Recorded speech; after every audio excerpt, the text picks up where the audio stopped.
মৰমৰ ছাত্ৰ-ছাত্ৰীসকল, মই আজি তোমালোকৰ দ্বিতীয় শ্ৰেণীৰ ইংৰাজী বিষয়ৰ the cap seller and the monkeys নামৰ সাধুটি বুজাই দিম। প্ৰথমতে সাধুটি পঢ়ি যাম, তাৰ পাছত তোমালোকক সাধুটিত কি কৈছে সেয়া অসমীয়াত বুজাই দিম। The cap seller and the monkeys. Once upon a time, there was a cave seller. He moved from place to place to sell caves. One hot, sunny day, he sat down under a tree. He put his basket of caves near the tree. He was very tired and soon fell asleep. A troop of monkeys came to the place. They took away the caves. The cave seller woke up after some time. He looked here and there. He saw a few monkeys playing with the caves on the tree. He wanted his caves back. He made a plan. He took off his cap and threw it away.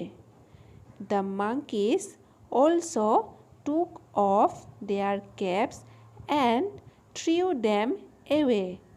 His plan worked. He was very happy. He picked up the caps and left the place. এতিয়া মই তোমালোকক সাধুটি অসমীয়াত বুজাই দিম। Cape মানে টুপি, monkey মানে বান্দৰ। The cap seller and the monkeys মানে হৈছে টুপি বিক্ৰেতা আৰু কেইটামান বান্দৰ। এসময়ত এখন গাঁৱত এজন টুপি বিক্ৰেতা আছিল। তেওঁ এঠাইৰ পৰা আন এঠাইলৈ টুপি বিক্ৰী কৰিবলৈ গৈছিল। এদিনাখন দুপৰীয়া তেওঁ গছ এজোপাৰ তলত বহি আছিল। বৰ ভাগৰ লগা বাবে তেওঁ সোনকালে টোপনি গ'ল। তেনেতে কেইটামান বান্দৰ আহি কাষৰ পাচিত থকা টুপিসমূহ লৈ গ'ল।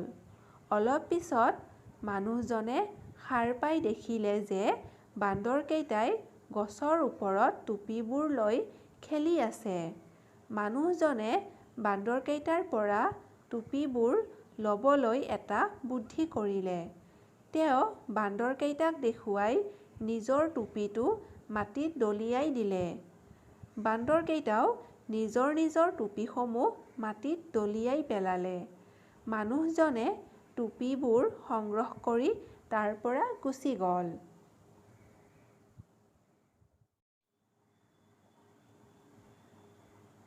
Say true or false. A cave seller sells books. এজন টুপি বিক্ৰেতাই কিতাপ বিক্ৰী কৰে। The cave seller sat down under a tree. টুপি বিক্ৰেতাজনে গছৰ তলত বহিছিল। True. A troop of monkeys came to the place. এদল বান্দৰ সেই ঠাইলৈ আহিছিল। True. He saw a few elephants playing with the caves. তেওঁ কেইটামান হাতীক টুপিসমূহৰ সৈতে খেলি থকা দেখিছিল। False. He picked up the caps and soon fell asleep. সি টুপিকেইটা উঠাই লৈছিল আৰু সোনকালে শুই গৈছিল। False.